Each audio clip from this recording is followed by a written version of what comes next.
Quando me perguntam qual foi o momento exato em que tudo mudou, eu sinceramente não sei responder.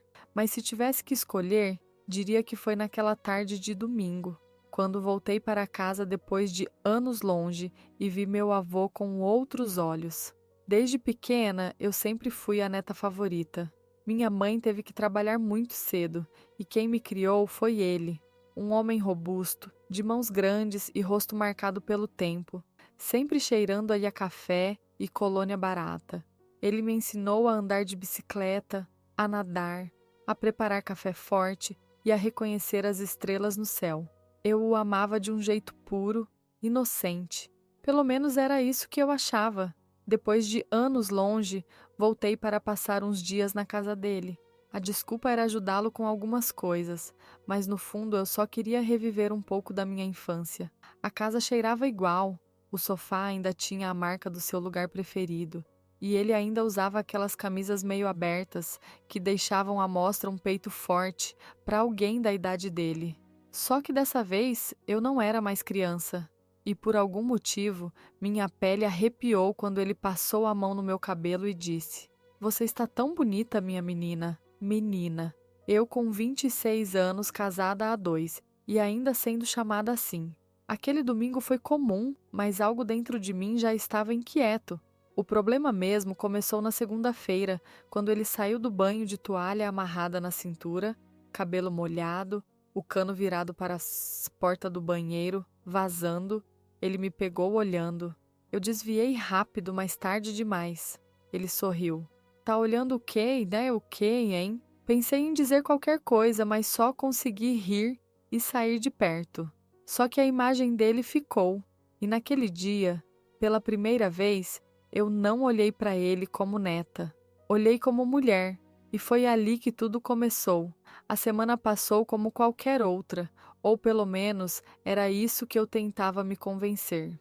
Durante o café da manhã, eu evitava olhar para ele por muito tempo. Às vezes me pegava encarando suas mãos calejadas segurando a xícara, e outras observava o modo como a camisa se colava no peito sempre que ele se levantava da cadeira. Era ridículo. Eu me sentia uma adolescente apaixonada pelo professor da escola. Mas o pior era que ele percebia. Meu avô nunca foi um homem bobo. Desde pequena, ele sabia quando eu mentia, quando estava triste ou quando queria alguma coisa e não tinha coragem de pedir. E agora, ele sabia que eu estava diferente. Na quinta-feira à noite, chovia forte e a energia acabou. A casa ficou na penumbra, iluminada apenas pela luz amarelada das velas que ele colocou sobre a mesa. Sentamos no sofá, cada um com sua xícara de café quente. O silêncio era confortável, até que ele quebrou. "Tá quieta esses dias? Alguma coisa na cabeça?" Engoli seco. Eu podia dizer a verdade? Claro que não, mas não tirava na imagem da minha cabeça do cano que vi na entrada do banheiro. Então, apenas dei de ombros e tentei desviar. "Só estou cansada da rotina. Trabalho, casa, marido." Ele soltou uma risada baixa, bebendo um gole do café. "Você sempre foi inquieta. Não nasceu para a rotina." Eu sorri fraco. Ele estava certo. Meu casamento era morno, meu marido previsível. Eu queria mais, mesmo sem saber exatamente o que. A chuva engrossou lá fora e um trovão fez a casa tremer levemente. Eu me encolhi um pouco por instinto, e foi aí que aconteceu. Ele passou o braço ao redor dos meus ombros, me puxando para perto. Era um gesto normal. Quantas vezes, quando criança, eu não me encolhi, não me ia ali, naquele mesmo peito, buscando proteção, mas agora meu corpo reagiu de outra forma. Meu coração disparou. A respiração dele era lenta, quente, e o cheiro do café que vinha dele fez o veneno se apertar. Minha mão, sem perceber, pousou na altura do joelho, e ao invés de afastá-la, ele continuou ali, como se nada demais estivesse acontecendo. Talvez fosse a chuva, a escuridão, ou apenas o fato de que eu estava sentindo falta de algo há muito tempo. Mas pela primeira vez na minha vida, eu desejei que aquele momento não acabasse. E quando ele apertou o laço ao meu redor, deixando os dedos roçarem minha pele fria, eu entendi. A noite seguiu silenciosa, mas dentro de mim havia um verdadeiro caos. O toque dele ainda queimava na minha pele, e mesmo quando ele afastou o braço e voltou a beber o café, eu continuei sentindo seu calor. Subi para o quarto, mas dormir foi impossível. Cada vez que fechava os olhos, eu lembrava da respiração dele, do peso do braço sobre meu ombro. O pior de tudo era a culpa. É só coisa da sua cabeça, tentei me convencer. Você está carente, isso passa. Mas não passou. Na manhã seguinte, acordei cedo e desci para preparar o café. Ele já estava lá, como sempre, de pé na cozinha, sem camisa, preparando a própria xícara. Olhei para baixo e vi o puxador da cozinha para cima. O perigo pulsava e dava para sentir a quentura no local. Eu parei na porta, com o coração disparado. Aquilo estava se tornando um problema. Dormiu bem? Ele perguntou, sem nem olhar para mim. Respirei fundo e forcei um sorriso. Sim, e você? Melhor do que imaginava. Ele virou o rosto devagar, olhando-me de um jeito diferente.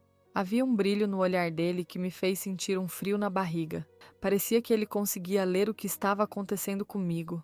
Sentei-me à mesa, tentando manter o controle, mas era impossível não observar como o peito dele subia e descia devagar enquanto tomava o café, como se estivesse saboreando cada gole. Passei o dia tentando fugir, mas sempre que ele passava perto de mim, sempre que seu cheiro me atingia, minha mente me traía. Meu corpo também. No fim da tarde, quando eu já estava no quintal, olhando a chuva fina cair, senti sua presença atrás de mim antes mesmo de ouvir sua voz. No que tanto pensa? A pergunta veio baixa, quase um sussurro. Em nada, menti. Ele soltou uma risada curta. Você nunca soube mentir para mim, menina. Meu coração falhou uma batida. Ele estava tão perto que eu sentia seu calor, seu cheiro. Senti seu dedo tocar levemente minha nuca, afastando uma mecha do meu cabelo. Cuidado com o que sente, meu amor, ele murmurou. Tem coisa que a gente não consegue desfazer depois. Meu corpo inteiro se arrepiou. Eu deveria sair dali, mas não conseguia. E pior, não queria, porque eu sabia que ele estava certo e que dali em diante não haveria mais volta. Eu deveria ter me afastado. Ter fingido que nada daquilo estava acontecendo, mas quando senti a ponta dos dedos dele roçando minha nuca, me arrepiei inteira, como se meu corpo estivesse me traindo, e a quentura estava em chamas. Meu avô sempre teve um jeito firme, seguro, mas naquela tarde, parado atrás de mim, havia algo diferente. A respiração dele estava mais pesada, como se lutasse contra algo que já sabia ser inevitável. A chuva fina molhava o chão de terra do quintal, e o cheiro úmido se misturava ao perfume dele e o cheiro de tabaco. Fechei os olhos por um instante, sentindo tudo. Foi quando ele segurou meu ombro e me virou devagar. Você sabe que isso é errado, não sabe? Assenti, mas minha boca estava seca. Ele também sabia que, mesmo sendo errado, nenhum de nós queria parar. Ele passou a mão no meu rosto, dedilhando minha bochecha, descendo pelos fios soltos do meu cabelo. Minha pele formigava, meu corpo inteiro pedia para que ele continuasse. E ele continuou. Seus dedos desceram pela minha nuca, escorregando lentamente até meu ombro, e ele apertou de leve. Eu engoli seco. Meu coração martelava tão forte que parecia que ele conseguia ouvir. A gente não devia, murmurei, sem conseguir acreditar no que estava prestes a acontecer. Ele sorriu de canto. Então me manda parar. Eu abri a boca, mas nenhuma palavra saiu, porque a verdade era que eu não queria que ele parasse. A mão dele deslizou pelo meu braço. Seus dedos quentes apertaram minha cintura, puxando-me um pouco mais para perto. Meu peito subia e descia descompassado, e a única coisa que separava meu corpo do dele era a minha fina camisa que eu vestia. Ele encostou a testa na minha e respirou fundo. Se a gente começar isso, não tem mais volta, menina. Eu fechei os olhos e mordi os lábios. Meu corpo já tinha tomado a decisão por mim. Quando senti o calor da boca dele tão perto da minha, percebi que já era tarde demais. Eu podia ter fugido. Podia ter me afastado, cortado aquele momento antes que cruzássemos uma linha que jamais poderia ser desfeita. Mas a verdade é que eu não queria fugir. A respiração dele se misturava à minha, nossos corpos tão próximos que eu sentia cada detalhe do seu calor. Minhas mãos foram parar no puxador da cozinha, firme apesar da idade. A garrafa dele chutava enraivecida com minha mão nela. Foi aí que comecei a receita do bolo. Batendo bem sutilmente, ele estava doidinho em pé. Meu coração pulsava forte. Estava toda adocicadinha e animada. Eu fechei os olhos e me permiti sentir. Senti ele prendendo o meu cabelo, como as mães prendem os das filhas com uma xuxinha. Me abaixei para orar com meu avô. Nunca tinha orado com tanta lábia e vontade, uma lábia agitada e envolvente que escorria depressa, e eu voltava-se a orar com as mãos. Era como se estivesse me descobrindo novamente uma parte que eu não me lembrava.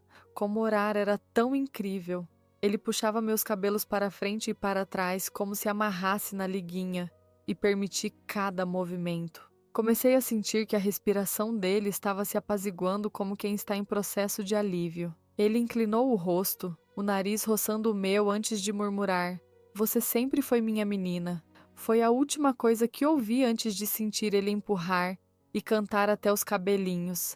Ali eu deixei o gagal completo, circulando a mão e deixando tudo muito aquecido, e foi nesse momento que ele colocou o lagarto para rotar. A torneira ligou e me sujou por inteira. Eu sorri e lambi os pingos de chuva que caíram no meu rosto perto de minha boca. A chuva caía lá fora, mas o calor dentro de mim era insuportável. Quando me levantei, ele estava cansado como se tivesse corrido uma maratona. Eu sorri e disse: "Está tudo bem com o senhor?" Ele suspirou antes de me responder: "Não sabia que você era boa nisso. Acho que o garotão em sua casa está perdendo." Eu ainda, com um sorriso malicioso no rosto, respondi: "Talvez você ganhe na loteria com isso sempre vovo." E naquela noite eu soube. Meu avô não era mais só meu avô. Ele era o homem que eu nunca soube que sempre quis.